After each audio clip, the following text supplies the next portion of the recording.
देखिएगा, क्वेश्चन पढ़िएगा फटाफट। और एक नया व्लॉग भी आ गया है आज, और एक इंटरव्यू भी जो यूपीटेट में कह सकते हैं वन ऑफ द टॉपर्स कह सकते हैं, 144 मार्क्स, हालांकि मैंने तो इतने सुने भी नहीं है। तो प्रगति के साथ एक इंटरव्यू मैंने अभी शाम को ही लाइव किया था, तो वो आप लेट्स लर्न पे देख सकते हैं। और एक व्लॉग हिमांशु सिंह जो दूसरा चैनल है वहां आप देख सकते हैं, टेलीग्राम पे लिंक शेयर किया था जिन लोगों को इंटरेस्ट है ब्लॉग में। अदरवाइज पढ़ाई करो चुपचाप। देखो एक बार question number 1, teachers should not restrict themselves to examples which depict women as nurses and teachers and man as doctors and pilot as this leads to. यानी अध्यापकों को उदाहरण देते हुए महिलाओं को नर्स व अध्यापिका दिखाने में तथा पुरुषों को डॉक्टर या पायलट दिखाने तक सीमित नहीं करना चाहिए खुद को। इससे क्या चिन्हित होता है, यानी टीचर्स को सिर्फ ऐसे एग्जाम्पल्स तक ही खुद को सीमित नहीं करना चाहिए जहां वो महिलाओं को, विमेन को क्या दिखा रहे हैं, नर्सेज के रूप में, कि महिलाएं जो है वो नर्सेज का काम कर रही हैं, टीचर्स का काम कर रही हैं, और जो मैन है उनको डॉक्टर्स, पायलट या इस तरह के एडवेंचरस रूप में दिखाया गया है। तो हमें क्या नहीं करना, एज टीचर्स खुद को एग्जाम्पल्स तक सीमित नहीं करना, या सिर्फ वो एग्जाम्पल्स नहीं देने जहां पर वुमेन को नर्सेज, टीचर्स या ट्रेडिशनल रोल में दिखाया हो, और जो मैन है उनको बहुत ही एडवेंचरस रोल में दिखाया गया हो। इसका रीजन क्या हो सकता है? इसका सिंपल रीजन है कि भाई इससे क्या होगा, स्टीरियोटाइपिंग को बढ़ावा मिलेगा। एम्पावरमेंट तो इससे देखो हो नहीं रहा है, इसमें तो आपने रोल्स में बांध दिया। जबकि जेंडर क्या है, एक सोशल कंस्ट्रक्ट है, एक सामाजिक रचना है जो समाज ने बनाई है। ऐसा नहीं है कि कोई काम सिर्फ महिलाएं करेंगी या सिर्फ पुरुष ही करेंगे, अनटिल अनलेस ये एक बायोलॉजिकल ड्यूटी ना हो, जैसे बच्चे पैदा करना, वो सेक्सुअल एस्पेक्ट हुआ, ना कि जेंडर का एस्पेक्ट है वो। ठीक है, जेंडर स्टीरियोटाइपिंग की अगर हम बात कर रहे हैं तो ये बात सही है, बी ऑप्शन। लिंग रूढ़िबद्धता, ठीक है, लिंग रूढ़िबद्धता प्रमोट होगी इससे यदि टीचर्स खुद को रेस्ट्रिक्ट कर लेते हैं, सिर्फ ऐसे ही एग्जांपल्स देते हैं जिसमें महिलाएं नर्सेज हैं या टीचर्स हैं या घर में काम कर रही हैं, है ना, और मैन को हम दिखाते हैं डॉक्टर्स, पायलट, स्पोर्ट्स पर्सन इस रूप में। दैट मीन्स हम रूढ़िबद्धता, स्टीरियोटाइपिंग कर रहे हैं, जो चीजें पहले से चली आ रही हैं उन्हीं को बढ़ावा दे रहे हैं। हम इक्वालिटी की बात नहीं कर रहे, है ना, नॉन स्टीरियोटाइपिंग की बात नहीं कर रहे, चैलेंज नहीं कर रहे स्टीरियोटाइपिंग को। जबकि टीचर्स का बहुत बड़ा रोल है स्टीरियोटाइपिंग को खत्म करने में, एजुकेशन का बहुत बड़ा रोल होना चाहिए कि हम जो भी नेक्स्ट जनरेशन है उसको ठीक बना पाए। जेंडर स्टीरियोटाइप फ्लेक्सिबिलिटी, यानी जो रूढ़िबद्ध लचीलापन, नहीं, फ्लेक्सिबिलिटी तो इसमें है ही नहीं। अगर हम यहाँ पे लिखा होता कि मैन को हम नर्सेज या टीचर्स के रूप में दिखा रहे हैं और वुमेन को हम यहाँ डॉक्टर या पायलट के रूप में दिखा रहे हैं, तब हम कह सकते थे कि नॉन ट्रेडिशनल रूल्स थे या फ्लेक्सिबिलिटी थी। ठीक, जेंडर कॉन्स्टेंसी होती है कि जेंडर जो है वो कांस्टेंट है। दैट मीन्स बच्चे को ये समझ में आ जाता है एक टाइम के बाद, ऑलमोस्ट 3 से 6 वर्ष के बीच में, कि जो जेंडर है वो वैसे नहीं बदला जा सकता, या सेक्सुअल ओरिएंटेशन, सॉरी ओरिएंटेशन तो गलत वर्ड होगा, जो सेक्स है उनका वो चेंज नहीं कर सकते जैसे वो अपने कपड़े चेंज करते हैं। यानी कांस्टेंट चीज है, जो जेंडर है वो एक कांस्टेंट चीज है। ठीक है, तो ये बात आपके एग्जाम में बी और डी दोनों को सही माना गया, बट डी इसका सही उत्तर है नहीं, तो बी ही हम लगाएंगे और बी को कंसिडर किया भी गया है। ठीक है, आगे बढ़ते हैं, है ना। जेंडर कॉन्स्टेंसी को इन्होंने दूसरे ही कॉन्टेक्स्ट में ले गए, उस कॉन्टेक्स्ट में देखेंगे तो सही हो सकता है, but B is the accurate answer. तो जितने भी लोग बी दे रहे हैं वो सही है। क्वेश्चन नंबर 2 देखिएगा, क्वेश्चन नंबर 2 देखिए, पढ़िएगा एक बार, कुछ सेकंड लीजिए। हावर्ड गार्डनर के बारे में पूछा है, लिखा है कि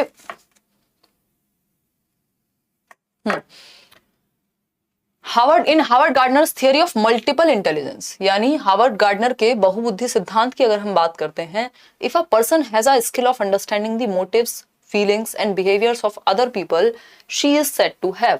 यानी यदि एक व्यक्ति है जिसके अंदर कौशल है, स्किल है, किसको समझने की, understanding the motives, feelings and behaviours, दूसरों का क्या मोटिव है, उनकी क्या फीलिंग है, कैसा वो फील कर रहे हैं, उनका व्यवहार कैसा है, इस चीज को समझने में जो लोग अच्छे होंगे उनके अंदर कौन सा इंटेलिजेंस ज्यादा होगा, interpersonal intelligence. Interpersonal, international, inter state से याद रखिएगा, इंटर का मतलब होता है 2 या 2 से अधिक लोगों को, यानी अदर्स को समझने में। इंट्रा लिखा होता अगर, जो कि यहां लिखा हुआ, इंट्रा का मतलब है सेल्फ। अगर खुद की फीलिंग्स, खुद के मोटिव्स, खुद के बिहेवियर को समझने में अच्छा है, दैट मीन्स इंट्रा पर्सनल है। व्यक्तिगत बुद्धिमत्ता कह लीजिए इसको आप, है ना, अंतर व्यक्तिक कह लीजिए। लेकिन अगर हम इंटरपर्सनल इंटेलिजेंस की बात कर रहे हैं, अंतः व्यक्तिक की बात कर रहे हैं, तो हम कहेंगे कि दूसरों के मोटिव्स, दूसरों के फीलिंग्स और दूसरों के व्यवहार को समझने में। काउंसलर्स हो सकते हैं और भी बहुत सारे लोग हो सकते हैं। तो interpersonal is the right word या right type of intelligence. Experiential जी नहीं, सोशल इंटेलिजेंस जी नहीं, ये बनते ही नहीं है, इनको हम काउंट नहीं करते हैं गार्डनर में। एक्सपीरियंशियल का तो आते हैं, एग्जिस्टेंशियल उन्होंने बाद में ऐड की थी, बट वो भी एनसीईआरटीज में भी ऐड नहीं हुई है। अगर हम बात कर रहे हैं नेक्स्ट क्वेश्चन की, पढ़िएगा, स्टेटमेंट और रीजन वाला क्वेश्चन है। क्या है? स्टेटमेंट और रीजन वाला क्वेश्चन है। एक स्टेटमेंट गिवन है आपके सामने, क्या है? एक स्टेटमेंट गिवन है और दूसरा रीजन गिवन है, ठीक है। अगर हम स्टेटमेंट की बात करें तो स्टेटमेंट है a print rich environment in a primary classroom is essential for language development of children. यानी बच्चों के भाषाई विकास के लिए प्राथमिक स्तर की कक्षा में मुद्रित समृद्ध परिवेश आवश्यक है। प्रिंट रिच एनवायरनमेंट का मतलब क्या है? चार्ट्स लगे हुए हैं, दीवारों पे कुछ कुछ बना हुआ है, तो प्रिंट रिच एनवायरनमेंट है, यानी चारों तरफ लैंग्वेज को लेकर के भरपूर मात्रा में प्रिंट अवेलेबल है, चाहे वो चार्ट्स की फॉर्म में हो, लैंग्वेज गेम्स की फॉर्म में हो, पिक्चर्स की फॉर्म में हो, है ना। तो इससे क्या होगा? बच्चों का भाषा विकास अच्छा होगा, क्योंकि चारों तरफ प्रिंट रिच एनवायरनमेंट है, ठीक है, मुद्रित समृद्ध परिवेश है। इसका रीजन क्या दिया है?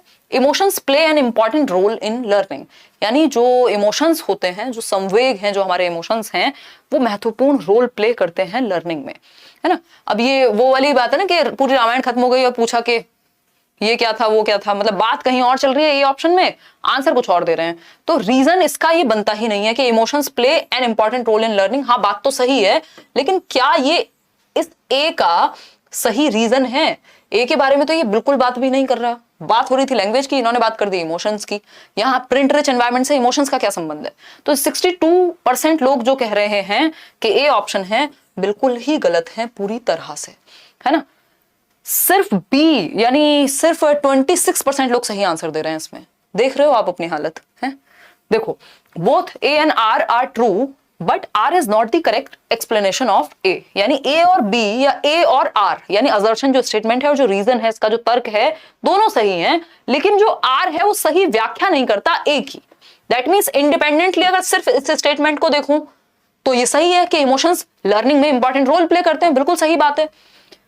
ए की बात करें, ये कह रहे हैं प्रिंट रिच एनवायरनमेंट होना चाहिए, क्लासरूम में प्रिंट भर भर के होना चाहिए ताकि लैंग्वेज डेवलपमेंट अच्छा हो, बिल्कुल सही बात है। लेकिन प्रिंट रिच एनवायरनमेंट होना चाहिए जिससे लैंग्वेज डेवलपमेंट अच्छा होगा, इसका reason emotions important role play करते हैं, कहां से आ गया? रीजन सही नहीं है ये। इंडिपेंडेंटली ये बात भी सही है और ये भी सही है, दोनों बातें सही हैं, but R is not the correct explanation of A. जो आर है वो सही एक्सप्लेनेशन है ही नहीं ए की। समझ पा रहे हो ना? दोनों सही हैं अपनी अपनी जगह पर, बट आर करेक्ट एक्सप्लेनेशन नहीं है ए की, ठीक है। मतलब आप किसी बारे में बात करें किसी से और आप भी सही बात कह रहे हैं, सामने वाला भी सही बात कह रहा है, बट जो बात आप कह रहे थे उसका उत्तर ही नहीं है वो, तो कोई सेंस नहीं बना ना। तो वही बात है कि दोनों स्टेटमेंट सही है, मतलब दोनों बातें सही हैं, असर्शन भी, रीजन भी, बट ये जो रीजन है ये ए के लिए सही नहीं है ना। समझ पा रहे हो? नहीं समझ पा रहे हो? तो इसलिए बी राइट आंसर होगा, ना कि ए। दोनों फॉल्स नहीं है, ऐसा भी नहीं है ए सही है बी गलत है, दोनों सही है, बट आर करेक्ट एक्सप्लेनेशन नहीं है ए की। अगेन एक लेंथी क्वेश्चन आपके सामने है, पढ़िएगा इसको, 5 सेकंड ले लीजिए, आराम से पढ़िए।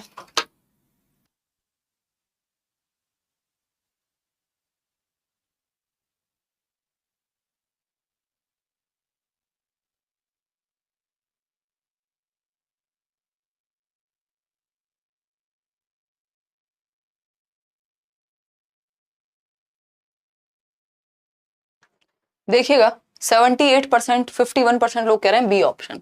Harjot gets very upset when she does not receive a star. Harjot एक बच्ची है और वो हो जाती है क्या? अपसेट, बहुत ही ज्यादा अपसेट हो जाती है, नाराज हो जाती है, परेशान हो जाती है यदि उसको स्टार नहीं मिलता अपने असाइनमेंट पे। वो बच्चों को स्टार मिलते हैं ना भाई, 3 स्टार 4 स्टार इस तरह से स्टार मिलते हैं अच्छे काम के लिए। तो अगर टीचर इसको स्टार ना दे असाइनमेंट पे तो बच्ची हो जाती है परेशान, बहुत ही दुखी, ठीक है। She gets defensive at any critical remarks on her work। जैसे ही उसको क्रिटिकल रिमार्क मिलता है, यानी जैसे ही उसकी आलोचना की जाती, कोई भी टिप्पणी दी जाती है कि ये चीज ऐसे नहीं ऐसी होनी चाहिए, तो वो हो जाती है बहुत ही ज्यादा डिफेंसिव कि नहीं ये तो ऐसे ही होगा, मैं तो सही ही हूं, है ना। तो फिर आता है next point, which of the following feedback approach would be most effective in this case. तो फीडबैक का कौन सा तरीका ऐसे बच्चे के लिए ठीक होगा जो जल्दी से डिफेंसिव हो जाता है या जो फीडबैक ले नहीं पाता है, उसके लिए फीडबैक का तरीका कौन सा सही होगा, क्योंकि फीडबैक तो सबको देना है आपको एज अ टीचर। तो आप लोग कह रहे हैं बी ऑप्शन। पढ़ लेते हैं। ए ऑप्शन कहता है giving her lots of constructive feedback and allowing her to revise her work, यानी कंस्ट्रक्टिव फीडबैक आप उसको दें और उसको कहें कि रिवाइज करे अपने काम को। बात तो सही है। Making sure that she gets a star on every assignment to not make her upset. कितने दुख की बात है?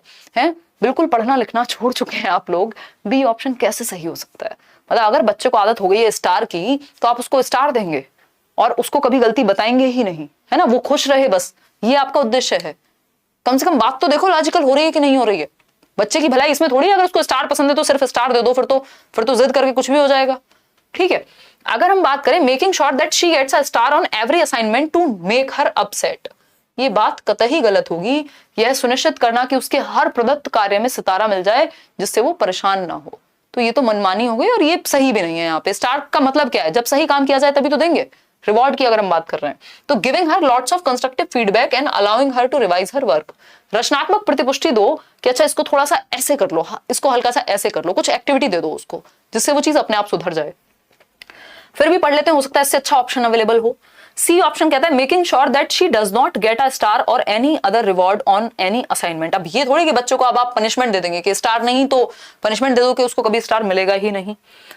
फिर आता है D epsilon naught giving her any kind of feedback, कि उसको किसी भी तरह का फीडबैक मत दो। ये भी अगेन फिर इससे लर्निंग नहीं हो पाएगी ना। आपको ये भी तो देखना है ना कि बच्चा भी सीखे, बच्चे की नीड के अकॉर्डिंग भी सीखे और बच्चे की भलाई भी हो। ऐसा नहीं है ना कि हम उसकी मनमर्जी के चक्कर में सीखना ही बंद कर दें, उसका सिखाना ही छोड़ दें उसको। ठीक है, तो ए ऑप्शन ही एकमात्र सही उत्तर है। रचनात्मक प्रतिपुष्टि देंगे, मतलब क्रिएटिवली देंगे, हम एक्टिवली देंगे, कुछ ऐसी एक्टिविटी कराएंगे जिसमें उसको इंटरेस्ट हो और उसका अपने आप रिवाइज भी कर ले वो अपने काम को, खुद ही सेल्फ असेसमेंट हो जाए कि खुद ही जांच ले कि इसमें गलतियां क्या हैं। इस तरह की एक्टिविटीज आप अराउंड करा सकते हैं, एक्सरसाइज दे सकते हैं कोई ऐसी, तो इससे उसकी टिप्पणी भी नहीं मिलेगी और उसका लर्निंग भी हो जाएगी। तो A option is the right answer. B बिल्कुल भी सही नहीं है, ऐसा नहीं करना हमें, याद रखिएगा। आसान सा क्वेश्चन था बट आप लोग फंस गए। क्वेश्चन नंबर 5 पढ़िएगा एक बार। Which of the following is not a feature of portfolio. Portfolio बहुत ही प्यारा टॉपिक है जिससे क्वेश्चन आते ही हैं। पोर्टफोलियो की विशेषता नहीं है, पोर्टफोलियो की विशेषता नहीं है, बताइएगा एक बार।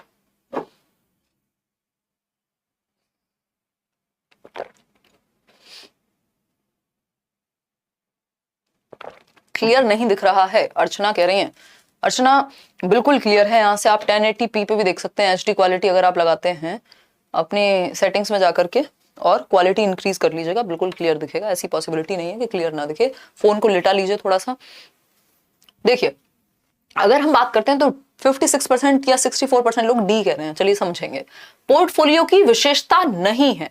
पोर्टफोलियो होता क्या है? बेसिकली पोर्टफोलियो एक तरह से कच्चा चिट्ठा है आपके सभी कर्मों का, मतलब जो भी आपका मतलब है यहाँ पे बच्चा है, जो एक फाइल है एक तरह की जिसमें सारी चीजें क्या होती हैं, रिकॉर्ड होती हैं। जो भी उसकी अच्छी चीजें हैं, जो भी उसने सीखा है, जहां पे भी उसने खुद को अगर मान लीजिए सही करेक्ट करने की जरूरत पड़ी है, what ever it is, achievements होंगी उसकी सारी। ये पोर्टफोलियो वैसा ही है, जैसे वो नहीं होते मॉडल्स, लोग पोर्टफोलियो बनवाते हैं, सुंदर सुंदर फोटो खिंचवाते हैं, तो पोर्टफोलियो वैसा ही। आपका सारा कच्चा चिट्ठा इसमें होगा, आपकी सारी अचीवमेंट्स इसमें होंगी, आपका सारा वर्क इसके अंदर रिकॉर्डेड होगा और ये ट्रांसफर होता रहता है एक क्लास से दूसरे क्लास। चलिए समझते हैं। अगर पोर्टफोलियो की बात करें और इससे बच्चे का असेसमेंट किया जाता है, आकलन किया जाता है, उसके बारे में पता लगाया जा सकता है उसको कहां और बेहतर सिखाएं, कैसे सीखता है, किन चीजों में अच्छा है। ठीक, तो फर्स्ट ऑप्शन है portfolios collect work samples over time reflecting developmental changes, यानी जो पोर्टफोलियोज हैं वो सैंपल्स कलेक्ट करते हैं ओवर टाइम। ये मैंने जैसा कि कहा ट्रांसफरेबल होता है, चलता रहता है एक क्लास से दूसरी क्लास। रिफ्लेक्टिंग डेवलपमेंटल चेंजेस, हाँ जो भी चेंजेस बच्चे में आ रहे हैं और वर्क का कलेक्शन होगा, ये बात तो सही है। मतलब ये तो पोर्टफोलियो की विशेषता हुई और हमें चाहिए जो विशेषता ना हो।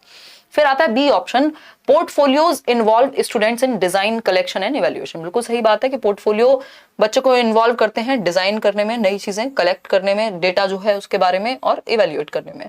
सारी बातें सही हैं। फिर आता है C option, portfolios promote self regulation by involving students in the assessment of their own learning progress, यानी पोर्टफोलियो विद्यार्थी को स्वयं के ही अधिगम के प्रति आकलन में संलग्न होने में मदद करते हैं। यानी वो अपना ही आकलन कर पाएगा। अगर वो अपने ही बारे में फाइल देख ले कि मैंने इस महीने ये किया था, इसमें ये किया था, अब पहले से इंप्रूव हुआ हूं या पहले से मैं इंप्रूव नहीं हुआ हूं, ये सब वो सेल्फ असेस भी कर पाएगा खुद को। डी ऑप्शन है, portfolios comprise of disconnected test and quizzes and help in ascertaining the product of learning, यानी कि पोर्टफोलियो में असंबद्ध परीक्षण और क्विज होते हैं और अधिगम के उत्पाद को सुनिश्चित करते हैं। यानी पोर्टफोलियो एक तरह से आपको लेबल करने के लिए बनाया जाता है, जिसमें डिसकनेक्टेड टेस्ट हैं, यानी वो टेस्ट एक दूसरे से कनेक्ट भी नहीं हो रहे कि प्रीवियस नॉलेज क्या थी, अभी क्या है, या आगे कैसे इसको बेहतर कराया जा सकता है। तो एक टेस्ट और क्विज का एक सामग्री नहीं है, ये अपने आप में लर्निंग की एक सामग्री है। ऐसा नहीं है कि आपको प्रोडक्ट ऑफ लर्निंग है कि असेस कर दिया, अच्छा इतने % अच्छा बच्चा है, इतने % खराब है, लेवल करने की सामग्री ये नहीं है। तो इसलिए डी ऑप्शन सही है, क्योंकि यही गलत है, क्योंकि पूछा ही गलत है, इसलिए गलत ही सही है। बाकी तीनों चीजें पोर्टफोलियो की विशेषताएं थी, ये आप पोर्टफोलियो के बारे में आपको जानने को मिला होगा, ये चीज है जो पोर्टफोलियो के बारे में गलत है। आगे बढ़ेंगे नेक्स्ट क्वेश्चन पे, पढ़िएगा, अच्छा क्वेश्चन है ये भी। क्वेश्चन नंबर 6, क्वेश्चन नंबर 6 देखिए एक बार। क्वेश्चन नंबर 6 की अगर हम बात कर रहे हैं, जुलाई में सीटेट होगा, हेमावती कह रहे हैं वीडियो को लाइक करो। हाँ लाइक शेयर करो यार, भूल जाते हो, मैं भी भूल जाती हूँ। देखो एक बार, जुलाई सीटेट में जुलाई में सीटेट होना मुश्किल लग रहा है अभी। देखो एक बार, अगर हम बात करते हैं क्वेश्चन नंबर 6 की, to accomplish the goal including children with special needs in a regular classroom the teacher should, यानी सामान्य कक्षा में विशेष आवश्यकता वाले बच्चों को शामिल करने का उद्देश्य प्राप्त करने के लिए अध्यापक को क्या करना चाहिए। यानी एक नॉर्मल क्लासरूम है, रेगुलर क्लासरूम है, जहां हर तरह के बच्चे इंक्लूडेड हैं, यहाँ पे आपको स्पेशल नीड वाले बच्चों को क्या करना है, इंक्लूड करना है। और आप चाहते हैं अगर कोई विशेष आवश्यकता वाला बच्चा है जिसको देखने में, सुनने में या अटेंशन स्पैन में दिक्कत है, तो उसको भी आप इंक्लूड करना चाहते हैं, तो कौन से तरीके सही होंगे। 4 स्टेटमेंट गिवन है। पहला है identify individual children's strengths, interest and needs, यानी बालक के जो विशेष मजबूत पक्ष हैं, जिनमें वो अच्छा है, जो स्ट्रेंथ्स हैं उसकी, किन चीजों में वो रुचि रखता है, उसकी आवश्यकताएं क्या हैं, ये सब तो पता होना चाहिए, तभी तो आप अच्छे से इंक्लूड कर पाएंगे बच्चे को। फिर आता है B option, disregard individual differences and ensure uniformity, यानी इंडिविजुअल डिफरेंसेस को हटा ही देंगे, मतलब सबको रोबोट मान लेंगे, सबको एक जैसा मान लेंगे, ये तो गड़बड़ है। इंडिविजुअल डिफरेंसेस को डिसरिगार्ड नहीं, रिगार्ड किया जाता है ना, ये डिस्क बोल दिया, गलत हो गया। अब आते हैं थर्ड पे, adopt assessment strategies to facilitate learning, यानी अधिगम को सहज बनाने के लिए आकलन युक्तियों का अनुकूलन करना, यानी आप अलग अलग आकलन के तरीके अपनाएंगे ताकि लर्निंग बेहतर हो सके, आपको फीडबैक मिल सके। फिर आते हैं डी ऑप्शन पर, prepare individualised education plan, IEP अच्छा होता है बच्चे की लर्निंग के लिए कि इंडिविजुअल नीड्स के अकॉर्डिंग आप एक एजुकेशन प्लान या लेसन प्लान तैयार करेंगे।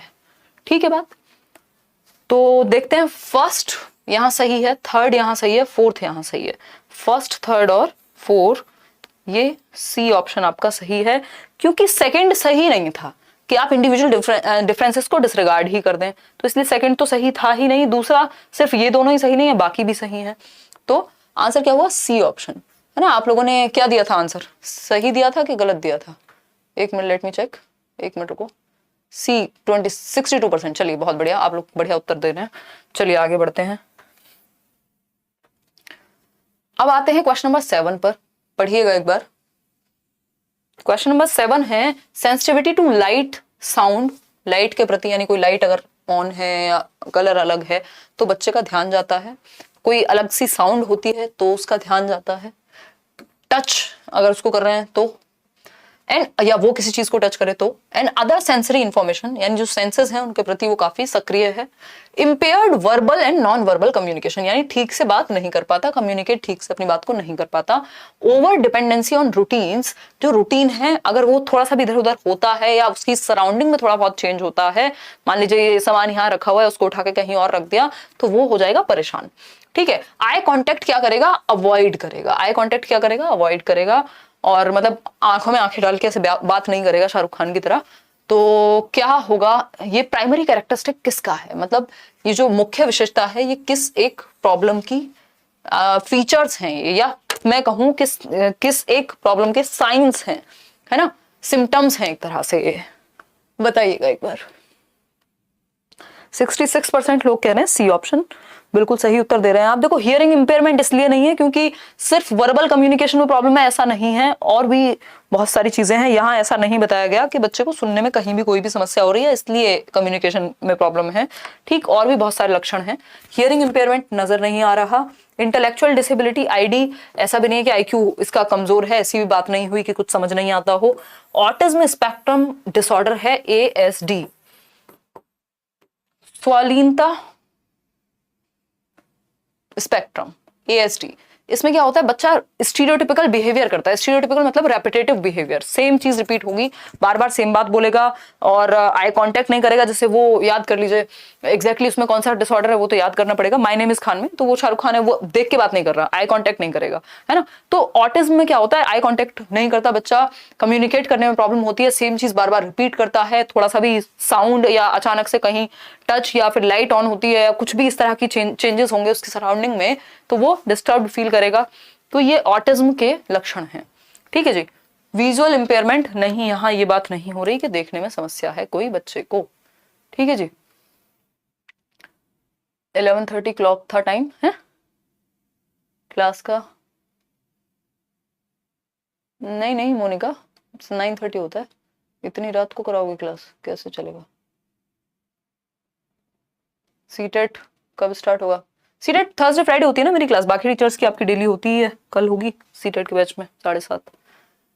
7th का सी, आगे बढ़ेंगे। क्वेश्चन नंबर 8 पढ़िएगा एक बार। क्वेश्चन नंबर 8 बड़े क्वेश्चंस हैं। Which of the following is not an effective intervention to include children from marginalized groups in a classroom. वंचित वर्ग से आने वाले बच्चों को सम्मिलित करने का या इंक्लूड करने का क्लास में कौन सा एक तरीका सही नहीं होगा, नॉट पूछा है। फटाफट से बताइएगा, खुशी खुशी फटाफट बताइए। डी कह रहे हैं 63% लोग। प्रोवाइडिंग अपॉर्चुनिटीज ऑफ पार्टिसिपेशन, देखो अगर पार्टिसिपेशन और डिस्कशन की अपॉर्चुनिटी यानी कक्षा में होने वाली चर्चाओं में शामिल होने का अवसर दिया जाएगा तो ये तो अच्छा तरीका है, नॉट थोड़ी है। ये तो वंचित समूह वर्ग को, जो भी चाहे वो आर्थिक रूप से वंचित हो, सामाजिक रूप से वंचित हो, यानी पिछड़े वर्ग से हो या कुछ भी हो सकता है जिसकी वजह से वो उनको साइडलाइन किया गया है समाज से या आर्थिक रूप से पीछे है किसी भी वजह से, तो इनको पार्टिसिपेट करने को कहेंगे तो क्या दिक्कत है, इससे तो आप इंक्लूड कर रहे हैं, ये तो अच्छी बात है। Ensuring participation of children in all activities, हर एक एक्टिविटी में, सभी गतिविधियों में ऐसे बच्चों को भी सहभागिता सुनिश्चित कराना, ये भी अच्छी बात है। बात है कि कौन सी एक बात सही नहीं है इस बारे में। फिर है C option, regular monitoring of attendance and retention of children. हाँ, ये भी आप उपस्थिति और ठहराव के कितने बच्चे, ऐसा तो नहीं है ये बच्चे छोड़ के चले जाते हैं तो इसको कहते हैं हम ड्रॉप आउट हो जाते हैं, तो वैसा तो नहीं है, अटेंडेंस वगैरह भी चेक करेंगे, ये बात भी सही है। Segregated seating arrangement on the basis of group affiliation, आप सही वर्ड पकड़ गए। Segregation is against the law of nature. अलगाव बिल्कुल भी सही तरीका नहीं है क्लास में पढ़ाने का कि आप 4 बच्चों को अलग थलग कर दें, किसी भी आधार पे आपको इंक्लूड करना है, सेग्रीगेट नहीं करना। कि सीटिंग अरेंजमेंट, उनको जो 4 बच्चे आपको लगता है गरीब परिवार से आते हैं या वंचित समूह से आते हैं, समाज में उनको लोग पसंद नहीं करते, तो उन 4 को अलग बिठा दिया, बाकी बच्चे अलग बैठे हैं, ये बिल्कुल भी सही तरीका नहीं होगा। तो 80% जो है आप लोग सही उत्तर दे रहे हैं, डी ऑप्शन। अब देखिए ये है एक क्वेश्चन, देख के चक्कर तो नहीं आएंगे ना। देखो एक बार आंसर करने का प्रयास करना, हल्का सा जूम करती हूं, देखना एक बार, पढ़ो इसको, जवाब दो खुद से, फिर हम डिस्कस करेंगे। पढ़िएगा एक बार, फटाफट से देखिएगा।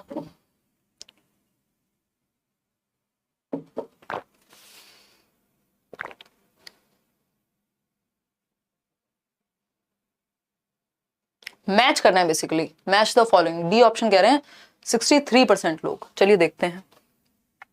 देखो एक तरफ डिसेबिलिटी यानी दिव्यांगता दी हुई है, दूसरी तरफ वर्णन किया हुआ है, उसके बारे में बात बताई गई है, डिस्क्रिप्शन दी हुई है।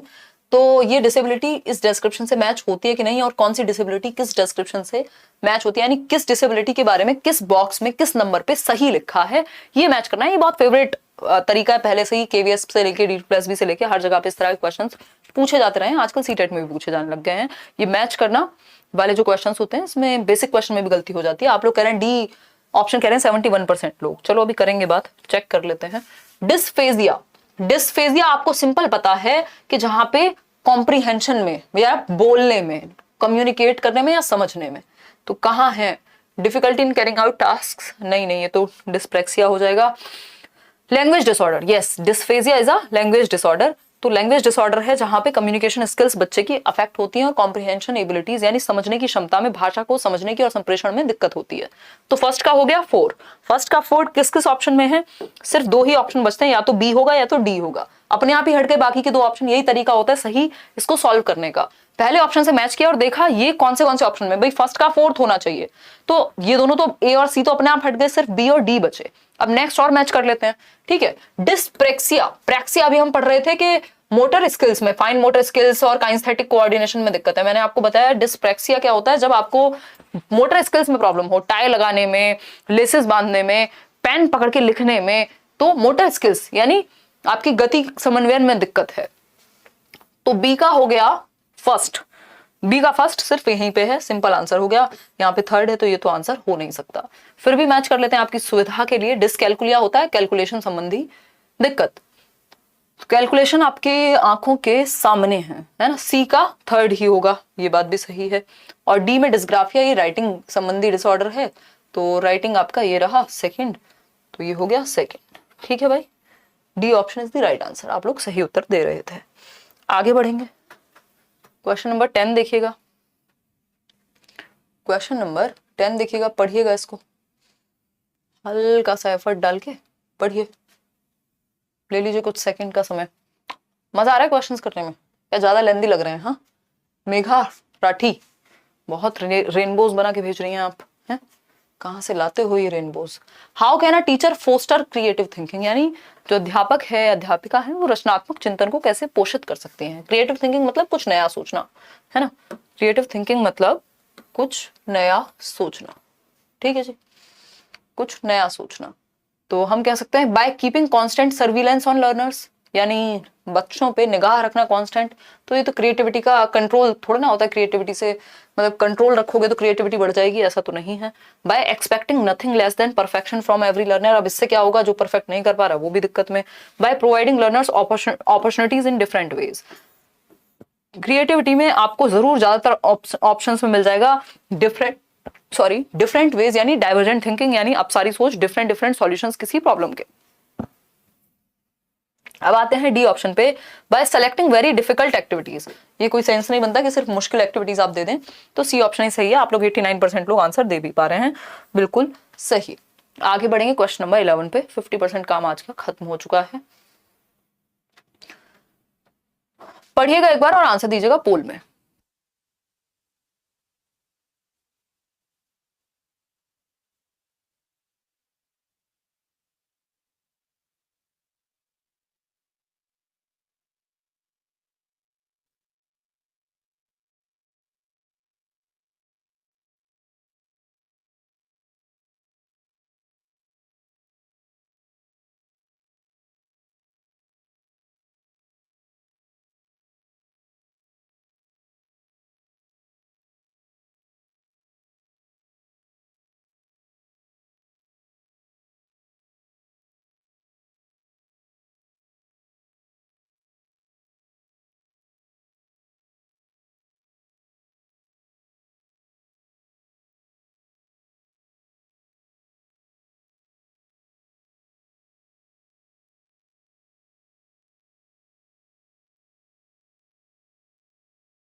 देखिएगा एक बार, 47% लोग कह रहे हैं ए ऑप्शन।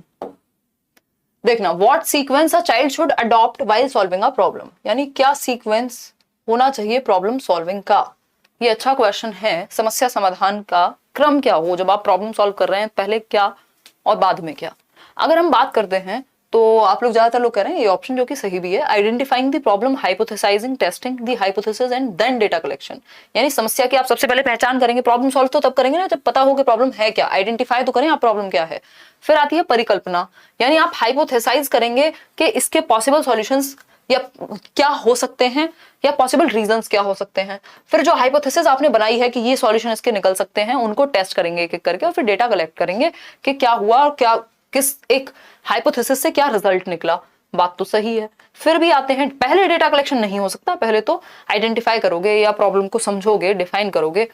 फिर आता है defining the problem, analysing the problem, hypothesising the problem, testing the hypothesis, ये बात भी सही है। फिर भी आते हैं डी ऑप्शन पे, analysing the problem, data collection, hypothesising, interpretation of result. कि आप प्रॉब्लम को एनालाइज करें। एनालाइज तो तब करेंगे ना, पहले या तो डिफाइन करेंगे या आइडेंटिफाई करेंगे, एनालिसिस तो बाद में आएगा प्रॉब्लम का। तो यहाँ जो आपकी आंसर की भी कहती है सी और ए दोनों सही हैं। और अगर आपने देखा होगा, अगर आप पेडागोजी स्पेशल बैच में भी रहे होंगे, प्रॉब्लम सॉल्विंग के मैंने 2 स्टेप बताए, 2 अलग अलग टाइम पे, है ना। तो क्योंकि अलग अलग लोग प्रॉब्लम सॉल्विंग के लिए अलग अलग स्टेप्स बताएंगे, तो एक जो आपके स्टेप्स हैं उसमें कहा जाता है कि आप पहले आइडेंटिफाई करें प्रॉब्लम को, ठीक, फिर आप हाइपोथेसाइज करेंगे, फिर टेस्ट करेंगे, फिर डेटा कलेक्ट करेंगे। दूसरी अप्रोच में कहा जाता है कि पहले आप प्रॉब्लम को करें डिफाइन। ये डिफाइनिंग का भी मतलब यहाँ पे यही है कि जिससे आप प्रॉब्लम आइडेंटिफाई ठीक से कर पाए। जब आप प्रॉब्लम को डिफाइन कर लेंगे ढंग से कि एग्जैक्टली प्रॉब्लम है क्या, फिर आप एनालाइज करेंगे, फिर आप हाइपोथेसाइज करेंगे, फिर आप हाइपोथेसिस को टेस्ट कर पाएंगे। तो सी ऑप्शन और ए ऑप्शन दोनों ही सही हैं, जिन भी लोगों ने यहाँ पे मार्क किए थे। ये आपके ऑफिशियल आंसर की भी कहती है और ये वैसे भी सही है, ठीक। बट ज्यादातर लोगों ने ए ही लगाया होगा और सही भी है, क्योंकि आपको अगर लग गया कि सही है उत्तर, तो अब ये इस तरह के क्वेश्चन देख रहे हो पेपर में, दोनों आंसर सही हैं, तो कंफ्यूजन का नेक्स्ट लेवल कहते हैं इसे। क्योंकि पेडागोजी में ऐसा बहुत ही पॉसिबल है कि एक से ज्यादा आंसर्स हो। क्वेश्चन नंबर 12 देखिएगा एक बार। A teacher who believes that all students in her class are capable of improving their performance by studying more attributes the children's success to their। यानी एक टीचर है जो विश्वास करती है, मानती है कि सभी बच्चे जो हैं उसकी क्लास में वो कैपेबल हैं खुद को इम्प्रूव करने में और अपनी परफॉर्मेंस को बेहतर करने में, मतलब बेहतर तरीके से सीख सकते हैं अगर वो मेहनत करें और वो सीख सकते हैं। तो ये जो शिक्षिका हैं ये किस चीज को महत्वपूर्ण मानती हैं, श्रेय किस चीज को दे रही हैं सफलता में? वह शिक्षिका जो यह मानती है कि उसकी कक्षा का प्रत्येक छात्र अध्ययन करने से अपना प्रदर्शन सुधारने में सक्षम है। यानी अगर वो पढ़ाई करेगा, अध्ययन करेगा, एफर्ट करेगा, तो उसका प्रदर्शन, उसकी जो परफॉर्मेंस है, उसके जो मार्क्स हैं वो अपने आप सुधर जाएंगे, वो लर्निंग में बेहतर हो जाएगा। तो बच्चों की सफलता का श्रेय किसको दे रही है यहाँ पे जो शिक्षिका है? बच्चों की योग्यता को, बच्चों के प्रयत्न को, बच्चों की घबराहट को या आनुवंशिक रचना को? सिंपल है, एफर्ट्स को इंपॉर्टेंस दे रही है कि भाई मेहनत करोगे, हार्डवर्क करोगे तो इंप्रूव हो जाएगी लर्निंग। योग्यता फिक्स्ड थोड़ी होती है, एबिलिटी कुछ फिक्स्ड चीज थोड़ी कि वो फिक्स हो गई है। तो एफर्ट को इंपॉर्टेंस यहाँ दे रही हैं जो टीचर हैं। B option is the right answer. आगे बढ़ेंगे अब। क्वेश्चन नंबर 13 है, देखिएगा एक बार। क्वेश्चन नंबर 13 है, are teacher should have high expectations. यानी टीचर की जो एक्सपेक्टेशन है, जो अपेक्षाएं हैं वो हाई होनी चाहिए। और ऐसा क्यों, बताइएगा एक बार। टीचर्स की एक्सपेक्टेशन हाई क्यों होनी चाहिए?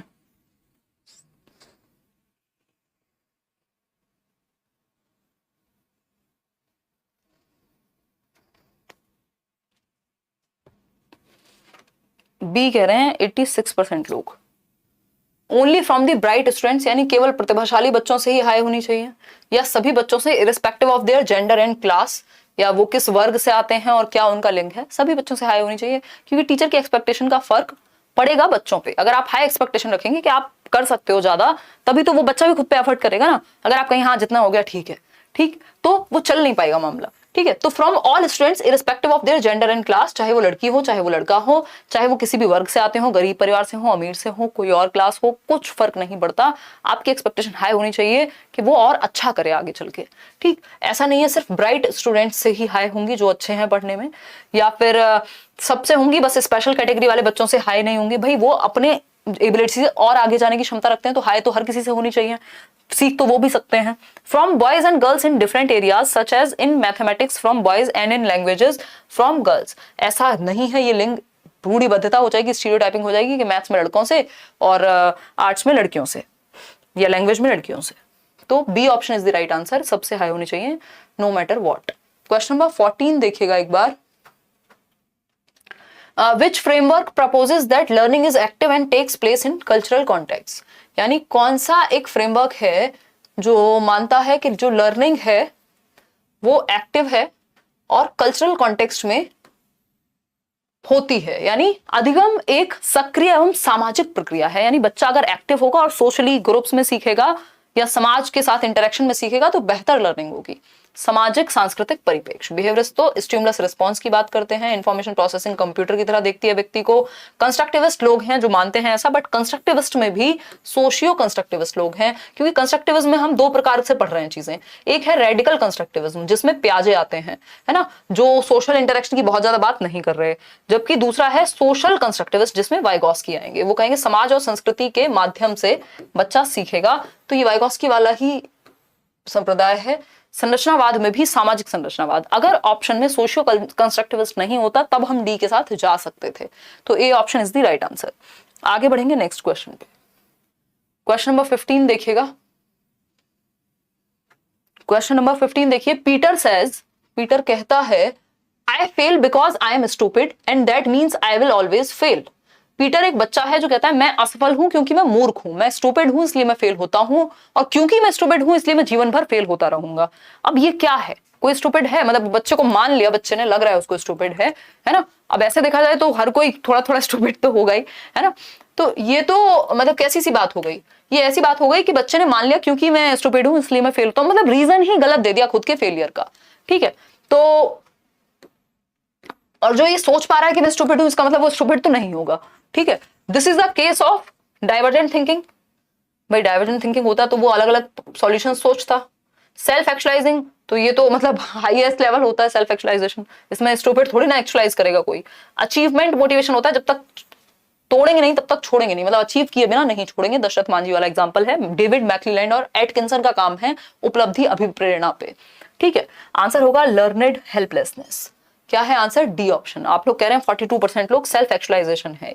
कहाँ, कौन सी थियरी पढ़ ली आपने? सेल्फ एक्चुअलाइजेशन में ये कभी नहीं आता कि मैं मूर्ख हूं या खुद को क्रिटिसाइज करना, है ना। वहां पे आता है कि जो भी जिस भी हायर पोटेंशियल के लिए, एक मूर्ख भी सेल्फ एक्चुअलाइजेशन के हिसाब से कैसे सोचेगा मेरा हाईएस्ट पोटेंशियल क्या हो सकता है, मैं हाईएस्ट लेवल पे कहां जा सकता हूं, मैं हूं कौन, मैं किस लिए आया हूं, मेरा हायर पर्पस क्या हो सकता है। इसका मतलब ये थोड़ी कि आप प्राइम मिनिस्टर नहीं बने तो आपका जीवन ही व्यर्थ हो गया। समझ पा रहे हो? फिर आप कल को ये कहने लग जाए खुद से कि यार मुझे तो पीएम बनना था, बन नहीं पाया हूं, या बना नहीं हूं अभी तक, या बनी नहीं हूं, और इसलिए तो मैं तो, मेरा तो कोई फायदा ही नहीं है जीने का, तो ये सेल्फ एक्चुअलाइजेशन हो गया। नहीं, आप जो कर सकते हैं वो आप बेस्ट कर पाए, वो सेल्फ एक्चुअलाइजेशन है। तो ये इतनी नेगेटिव बात को सेल्फ एक्चुअलाइजेशन से जोड़ने की जरूरत नहीं है, ठीक है। आंसर है लर्नेड हेल्पलेसनेस, सीखी गई निसहायता विचार की, कि आपके कुछ एक्सपीरियंसेस ऐसे रहते हैं जिनमें आप फेल हो गए, आप 2 बार 3 बार 4 बार सीटेट में फेल हो गए, या और किसी टीचिंग एग्जाम में, या किसी भी एग्जाम में, लाइफ में किसी भी चीज में फेल हो गए, है ना। 2-4 रिलेशनशिप्स में ही फेल हो गए, चलो ब्रेकअप हो गया, है ना, चल ही नहीं पा रहा कोई रिलेशनशिप। अब आप ये मान लें कि यार मैं तो हुई बेकार इसलिए नहीं चलता, या फिर मेरा तो चलेगा ही नहीं। अब उसमें आप रीजंस ढूंढ के ठीक करें तो समझ में आता है, बट ये मान लेना कि मेरा तो चलेगा ही नहीं क्योंकि मैं तो हूं मूर्ख, या मैं तो सीख ही नहीं पाऊंगा क्योंकि मैं तो हूं मूर्ख। दैट मीन्स आपने खुद को सिखा दिया क्या? हेल्पलेस होना। समझ रहे हैं? आपने सिखा दिया खुद को हेल्पलेस होना, कुछ प्रीवियस एक्सपीरियंसेस के बेस पे आपने ये मान लिया कि आप किसी काम के नहीं है। ये होता है लर्नेड हेल्पलेसनेस। ये बहुत ही नेगेटिव तरीका है, ये प्रॉब्लम सॉल्विंग में हिंड्रेंस बनता है, प्रॉब्लम सॉल्विंग के लिए बहुत ही बड़ी दिक्कत बनता है, क्योंकि अगर आप इस अप्रोच से देखेंगे तो फिर आप कुछ सीख ही नहीं पाएंगे, है ना, फिर आप हेल्पलेस महसूस करेंगे। तो डी ऑप्शन है, ये नेगेटिव चीज है लर्निंग के लिए। क्वेश्चन नंबर 16 देखिएगा, न्यू एजुकेशन पॉलिसी के बारे में बात हो रही है, पढ़िएगा। New education policy 2020 proposes that dash should be encouraged to promote dash। Rote memorisation को प्रमोट करें रिकॉल करने के लिए? बिल्कुल भी नहीं, हट गया ये तो। अगेन रोट मेमोराइजेशन को प्रमोट करें, ये भी हट गया। एक्सपीरियंशियल लर्निंग को प्रमोट करें, हाँ ये हो सकता है कि अनुभव जनित अधिगम को, जहां पे बच्चे को एक्सपीरियंस करने को मिले, ठीक है। अर्चना कह रही है ब्रेकअप। एक्सपीरियंशियल लर्निंग को हाँ, लेकिन रिकॉल बेस्ड नहीं, क्रिटिकल थिंकिंग बेस्ड, ठीक। तो C option is the right answer, कि राष्ट्रीय शिक्षा नीति के अनुसार 2020 के अनुसार डैश शुड बी एनकरेज्ड, यानी किस चीज को प्रोत्साहित करें, तो अनुभव जनित अधिगम को, जहां पे बच्चे को कुछ एक्सपीरियंस करने को मिले, और समालोचनात्मक चिंतन को, क्रिटिकली वो अलग अलग एस्पेक्ट पे सोच पाए कि फैक्ट क्या है, ओपिनियन क्या है, क्या सही है क्या गलत है, एनालिसिस कर पाए प्रॉपर। तो C option is the right answer over here. आगे बढ़ेंगे नेक्स्ट क्वेश्चन पे। क्वेश्चन नंबर है 17। क्वेश्चन नंबर है 17, ये कहता है students learning is likely to improve when, यानी विद्यार्थियों के अधिगम में उन्नति होने की संभावना कब है? बताइए, बच्चों की जो लर्निंग है वो कब इंप्रूव हो सकती है? फटाफट से बताइएगा। The same study material is, जब पढ़िए एक बार, खुद ही जवाब दीजिएगा, बताइएगा।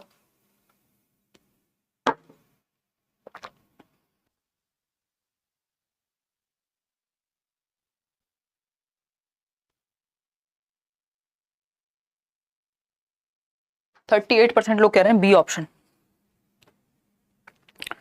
मान लें क्या ऐसा? नहीं मानेंगे फिर देखिएगा 42% बी कह रहे हैं। चलिए देखते हैं। Students learning is likely to improve, यानी बच्चों का जो अधिगम है, जो लर्निंग है, जो सीखना है, वो कब बेहतर होता है। तो पहला ऑप्शन है the same study material is given to everyone without taking into account the individual and cultural differences. तो ये तो बात गड़बड़ है कि आप इंडिविजुअल डिफरेंसेस का ध्यान ना रखते हुए सबको सेम मटेरियल दे दें। कुछ अलग अलग इंटरेस्ट या नीड के हिसाब से चीजें होनी चाहिए। तो ए ऑप्शन सही नहीं है। फिर आता है B option, study material is organised into conceptual structures. हाँ, ऑर्गेनाइज्ड होना चाहिए कॉन्सेप्ट्स के अनुसार। फिर आता है study material is divided into smaller unrelated bits. Related bits में होना चाहिए, एक दूसरे से चैप्टर्स कनेक्ट करने चाहिए, अनरिलेटेड नहीं। स्पाइरल होना चाहिए करिकुलम, जिसकी बात ब्रूनर भी करते हैं। स्पाइरल होता है एक चीज दूसरी चीज से कनेक्टेड है या सिंपल टू कॉम्प्लेक्स जाना। ठीक है। Study material consist of a list of definitions, सिर्फ रट्टे लगाने के लिए डेफिनेशंस दिए हुए हैं, एग्जांपल्स भी नहीं है उनके साथ, तो कैसे समझ में आएगा बच्चे को।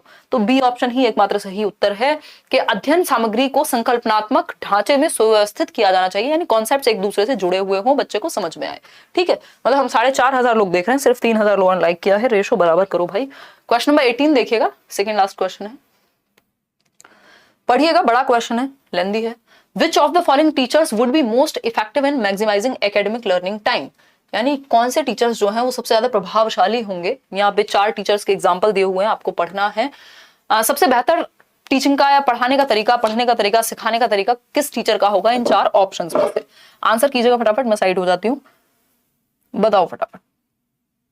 क्या कह रहे हैं, wanna go on a coffee date. हाँ हाँ, यही तो सही समय है ना, ये सही जगह है, सही समय है ये बातें करने का। शर्म तो आती नहीं है। जरा तो ज्यादा मॉडर्न हो चुके हैं आजकल के विद्यार्थी। देखो एक बार, यही रह गया, बस यही करोगे अब। बी ऑप्शन, मतलब मैं इसलिए सामने देख रही हूँ कि कोई कमेंट आएगा, कोई डाउट आएगा तो कुछ पढ़ लूंगी। सामने से क्वेश्चंस आते हैं, ऐसे पॉपअप होते हैं। कैरियर पे केवीएस की डेमो क्लास कहाँ मिलेगी? वो खोल के देखो एक बार, सेक्शन टीचिंग सेक्शन में ओपन करोगे, फिर केवीएस में जाओगे, वहां डेमो क्लास का ऑप्शन होंगे, है ना। कैसी कैसी बातें करते हो।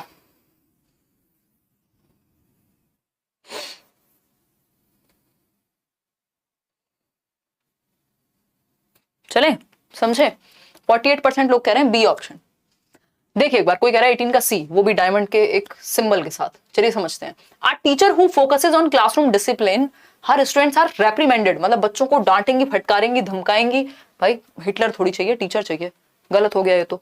आ teacher who informs her students how long they will have to complete the activity and plays music during the time of transition, यानी वह अध्यापक जो अपने विद्यार्थियों को बताती है कि उन्हें कोई गतिविधि कब तक पूरी कर लेनी है, यानी कोई एक्टिविटी करा रही है और उनको एक टाइम लिमिट दे दी कि भाई इतनी देर में ये एक्टिविटी होनी चाहिए। और साथ में जब ट्रांजिशन का टाइम है, जब एक एक्टिविटी कंप्लीट होने के बाद दूसरी एक्टिविटी के लिए म्यूजिक बजाती है कि चेंज करते हैं।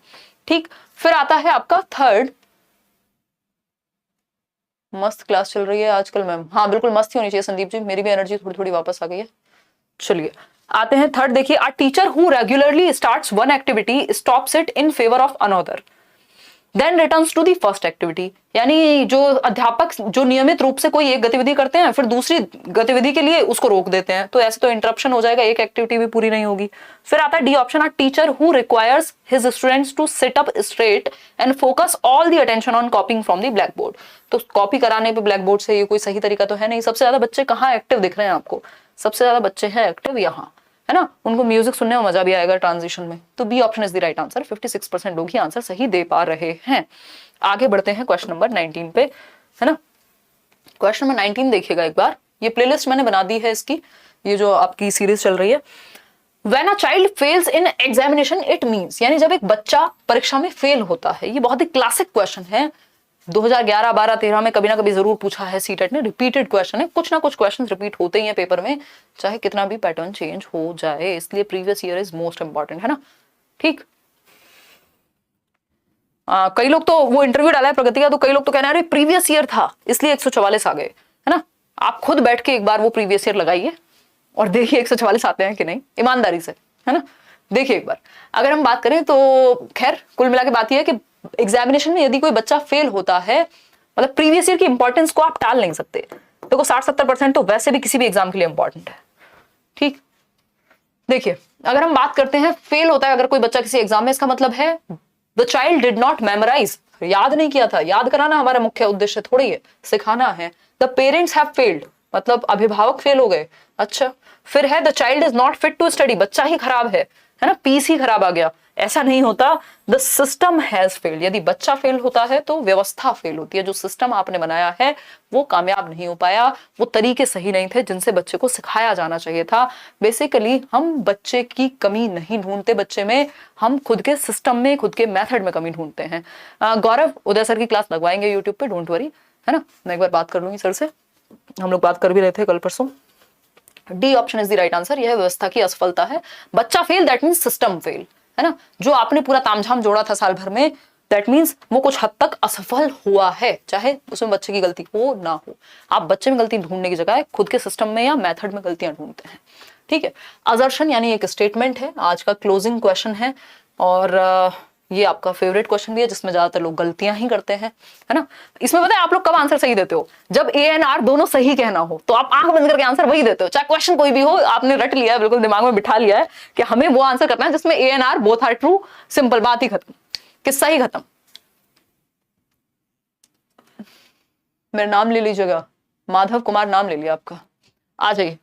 देखो, स्टेटमेंट दिया हुआ है, children need to be provided opportunities such as manipulation of objects, experiments, brainstorming and discussions to foster their inherent interest in meaning making. यानी विद्यार्थियों को अर्थ ग्रहण करने में अपनी स्वाभाविक रुचियों को पोषित करने के लिए अवसर मिले हैं, जैसे बच्चा वो अलग अलग वस्तुओं को मैनिपुलेट कर सकें, वो एक्टिविटी कर सकें, प्रयोग कर सकें, परीक्षण कर सकें, डिस्कशन कर सकें, चर्चाएं कर सकें, चिंतन मनन कर सकें, मतलब बच्चा एक्टिव है। मीनिंग मेकिंग हो सके यानी बच्चा एक्टिव है, ये तो अच्छा तरीका है, बात तो सही है। रीजन क्या दिया है इसका, learning is active and social in its character, that means अधिगम की प्रकृति क्रियाशील और सामाजिक होती है। यानी लर्निंग जो है, जब चार बच्चे एक साथ मिलकर एक्सपेरिमेंट करेंगे, कोई एक्टिविटी करेंगे, चर्चा करेंगे, डिस्कशन करेंगे, सोचेंगे, है ना, दैट मीन्स बच्चे एक्टिव होंगे और सोशल होंगे, तो लर्निंग बेहतर होगी। दोनों बातें सही हैं, ये भी सही है, ये भी सही है, और इसके लिए रीजन भी सही है ना। ऐसा नहीं है सिर्फ आर अलग सही है और ए इंडिपेंडेंटली सही है, ए का सही रीजन भी है आर, कि ऐसा किस लिए करें इतना सब कुछ तामझाम क्यों, क्योंकि लर्निंग एक्टिव एंड सोशल होती है अपने कैरेक्टर में, ठीक। तो A and R are true and R is the correct explanation of A. ऐसा नहीं कि सिर्फ ए एंड आर अलग अलग ट्रू हैं और रीजन गलत है। होपफुली आपको ये सेशन जो है वो पसंद आया होगा। ए option is the right answer. Out of 20 कितने क्वेश्चंस ठीक हुए?